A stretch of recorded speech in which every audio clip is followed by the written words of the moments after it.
కర్కాటక రాశిలో జన్మించినటువంటి స్త్రీల యొక్క లక్షణాలు మనం తెలుసుకుందాం. ఈ కర్కాటక రాశిలో జన్మించినటువంటి స్త్రీలు కాస్త సున్నిత మనస్కులై ఉంటారు. అందువలన వీళ్ళు ఏదైనా సరే ఒక విషయం అనుకున్నారనుకోండి, ఒక పని స్టార్ట్ చేశారనుకోండి, ఆ పని కాకపోతే డిప్రెషను.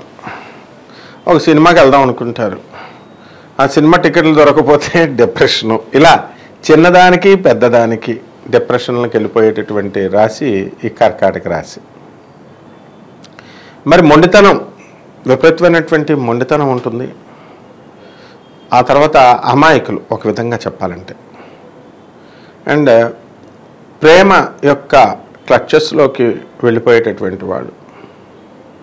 వీళ్ళతో కనుక కొంచెం సున్నితంగా మంచిగా మాట్లాడితే వీళ్ళు మనల్ని ప్రేమిస్తున్నారేమో అనుకుని ప్రేమలో పడిపోయేటటువంటి వాళ్ళు ఈ కర్కాటక రాశి వాళ్ళు. అయితే అవతల వాళ్ళ యొక్క స్వభావాన్ని బట్టి, అవతల వాళ్ళ యొక్క తీరుని బట్టి వీళ్ళు తెలుసుకోవడం అనేటటువంటిది జరుగుతుంది. ఆ తర్వాత వీళ్ళు దూరంగా వెళ్ళిపోతారు. అయితే వాళ్ళకి ఒక నిర్దిష్టమైనటువంటి ప్రణాళిక, ఒక లక్ష్యము అనేటటువంటివి ఉంటాయి. ఏదైనా మనం సాధించాలి అనేటటువంటి దాంతో పని ముందుకు వెళ్తారు వీళ్ళు. ఆ తర్వాత పట్టువదలని ఇటువంటి విక్రమార్కుల్లాగా సాధిస్తూనే ఉంటారు. అయితే ఈ రాశిలో జన్మించినటువంటి వారికి నిద్ర తక్కువ. ఆ తర్వాత కొంతమందికి శని యొక్క దృష్టి కనుక ఉన్నట్లయితే బండ నిద్ర, ఏమైతే ఉండి కార్యదక్షత అనేటటువంటిది ఉంటుంది. అంటే ఈ బద్ధకం మూలకంగా వీళ్ళు జీవితంలో వెనక అంజుకు వేసేటటువంటి అవకాశాలు ఉంటాయి. కాబట్టి సూపర్ మెరిట్లో రావాల్సినటువంటి వీళ్ళు, ప్రజ్ఞ, ఎంతో గొప్ప ప్రజ్ఞ ఉన్నటువంటి వీళ్ళు మరి వెనకబడిపోవడానికి కారణం వీళ్ళ యొక్క మూర్ఖత్వం, వీళ్ళ యొక్క నిర్లక్ష్యం, అశ్రద్ధ అని మనం చెప్పుకోవాలి. అలాగే ఈ కర్కాటక రాశి మహిళలు ప్రతి చిన్నదానికి కూడా వీళ్ళు కంగారు పడిపోవడం అనేటటువంటిది జరుగుతుంది. కాబట్టి ఆ కంగారులో వీళ్ళు ఏం చేస్తారో డెసిషన్స్ అనేటటువంటిది బుర్ర పనిచేయదు. ఇక తీసుకెళ్ళినటువంటి సామాను వీళ్ళకి కనుక ఎవరన్నా మనం అమ్మ ఈ సామాను మా అమ్మగారు వాళ్ళకి ఇచ్చిరా అని పంపిస్తే ఆ సామాను వీళ్ళకున్న టెన్షన్స్కి ఆ మధ్యలోనే ట్రైన్లోనే వదిలేసి వెళ్ళిపోతారన్నమాట. మనకి ఆ సామాను చేరదు. ఆ విధంగా వీళ్ళకి హేస్టినెస్ అనేటటువంటిది ఎక్కువగా ఉంటుంది, కంగారు అనేటటువంటిది. దానివల్ల వీళ్ళు సాధించాలి అనుకునేటటువంటి లక్ష్యానికి కాస్త వీళ్ళు దూరంగా ఉండడం జరుగుతుంది. అలాగే ఈ యొక్క కర్కాటక రాశి వారి కెరీర్ పరంగా ఎంతో ఉన్నతమైనటువంటి స్థానాలకు వెళ్తారు. వీళ్ళ ఫ్యామిలీ లైఫ్ కంటే కూడా వీళ్ళ కెరీర్కి ఎక్కువ పెద్దపీట వేస్తారు. దానివలన వీళ్ళకి సృజనాత్మకమైనటువంటి తెలివితేటలు, క్రియేటివిటీ, ఇన్నోవేటివ్ ఐడియాస్ ఇవన్నీ ఉన్నప్పటికీ కూడా వీళ్ళు దాన్ని సరిగ్గా పదును పెట్టుకోకుండా కేవలం కొన్ని ఫ్యామిలీ సెంటిమెంట్స్కి బద్దులై వీళ్ళు ముందుకు వెళ్ళడం, ఇలాంటివన్నీ కూడా జరగడానికి అవకాశాలు ఉంటాయి. అయితే వీళ్ళు విపరీతమైనటువంటి హార్డ్ వర్క్ చేసేటటువంటి వాళ్ళు. కాబట్టి వీళ్ళ యొక్క హార్డ్ వర్క్ మనం జోహార్లు చెప్పాల్సిందే. అలాగే కుటుంబంలో ఉన్నటువంటి వాళ్ళందరినీ కూడా కలుపుకొని వెళ్ళేటటువంటి మనస్తత్వం స్లోగా వీళ్ళందరికీ కూడా స్టూడెంట్ ఏజ్ నుంచి నెమ్మదిగా క్రమేపీ నేర్చుకుంటూ వస్తారు.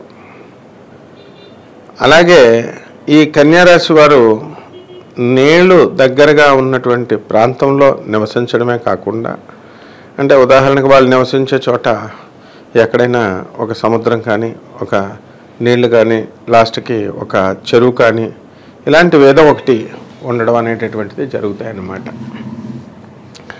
ఆర్థికంగా వీళ్ళు ఎంతో వృద్ధి చెందుతారు. ఎందుకంటే న్యాచురల్గా వీళ్ళు ధైర్య సాహసే లక్ష్మి అన్నారు కాబట్టి వీళ్ళకి ఎంతైనా సరే సాధించాలి అనేటటువంటి కసి ఉంటుంది. ఆ బిజినెస్లో వీళ్ళు అనుకున్నది సాధించుకొని ముందుకి వెళ్ళడం అనేటటువంటిది జరుగుతుంది. ఆ విధంగా ఈ యొక్క కర్కాటక రాశి వారికి కాలము బాగాలేనప్పటికీ కూడా మనం ఏదో ఒకటి సాధించుకొని పనులు ముందుకు వెళ్ళాలి అనేటటువంటి కసి వీళ్ళల్లో ఉంటుందన్నమాట. కాబట్టి కాలేజ్ డేస్ నుంచి, స్కూల్ డేస్ నుంచి కూడా వీళ్ళకి నాయకత్వ లక్షణాలు పుష్కలంగా ఉంటాయి. కాబట్టి వీళ్ళు అనుకున్నది సాధించుకుంటూ ముందుకెళ్ళిపోవడం వీళ్ళ యొక్క ప్రత్యేకమైనటువంటి స్టైల్ అన్నమాట.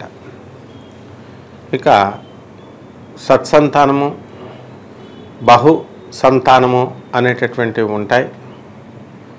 వీళ్ళు సున్నిత మనస్కులు అవడం వలన వీళ్ళు కఠినంగా మాట్లాడాల్సినటువంటి ఉద్యోగాల్లో చేరడం, లేకపోతే అక్కడ వాళ్ళు అటువంటి వృత్తుల్లో వీళ్ళు రాణించలేకపోవడం అనేటటువంటివి జరుగుతాయి.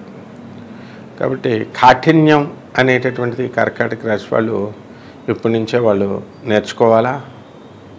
ఆ విధంగా ఈ యొక్క సినీ, సంగీత, సాహిత్య రంగాలలో ఏదో ఒక ఆర్ట్లో వీళ్ళు నైపుణ్యాన్ని వీళ్ళు సంపాదించుకోవడం జరుగుతుంది. అలాగే వీళ్ళకి ఎక్కువగా ఈ ఉబ్బసము ఇలాంటి రోగాలు రావడానికి అవకాశాలు ఉంటాయి. కాబట్టి ఒబిసిటీ, ఆ తర్వాత ఈ యొక్క ఉబ్బసం అనేటటువంటి వ్యాధులు రావడానికి అవకాశాలు ఉంటాయి. కాబట్టి వీళ్ళకి ఇష్టమైనటువంటి సంఖ్య 2, అదృష్టమైనటువంటి వారము సోమవారము, అదృష్టమైనటువంటి దిక్కు మనకి ఆగ్నేయ దిక్కు. ఈ విధంగా దుర్గాదేవికి వారు పూజ చేసుకోవాలా. చేసుకున్న తర్వాత వీళ్ళు ఏమాత్రమో కూడా ఒక్క నిమిషం ఆలోచించకుండా వీళ్ళు సహాయాలు చేసేటటువంటి గొప్ప గుణము వీళ్ళకి ఉంటుందన్నమాట. తెలుపు రంగు వీళ్ళకి చక్కటి లక్కీ కలర్ వీళ్ళకి. అలాగే వీళ్ళ దగ్గర వచ్చేసరికి వ్యాపారాలు వచ్చేసరికి వీళ్ళకి చక్కగా ఈ యొక్క లిక్విడ్స్, నీళ్ళ సంబంధమైనటువంటి వ్యాపారాలు, పాలు, నీళ్ళు, కళ్ళు, బ్రాందీ షాపులు, పబ్బులు ఇలాంటివి నడుపుకుంటే బాగుంటుంది వీళ్ళు. అలాగే ఈ యొక్క విరివిగా దొరికేటటువంటి ఈ చేపల వ్యాపారం కనుక ఈ కర్కాటక రాశి మహిళలు కనుక చేస్తే మరి ఆర్థికంగా వీళ్ళ నిలదొక్కునేటటువంటి పరిస్థితి అవకాశం ఉంటుంది. ఈ కర్కాటక రాశి మహిళలకి మనకు తెలిసింది ఏంటంటే చక్కగా సెన్సిటివ్గా ఉన్నప్పటికీ కూడా వ్యాపారంలో కాస్త కఠినంగా, పిల్లల పెంపకంలో కొంచెం కఠినంగా ఉండడం అనేటటువంటి జరుగుతాయి. ఇలాగా అనేకమైనటువంటి మంచి లక్షణాలున్నాయి. వీరికి దుర్గాదేవి యొక్క ఆరాధన చేసుకోవడం ద్వారా వీళ్ళ జాతకం ఇంకా బాగుంటుంది.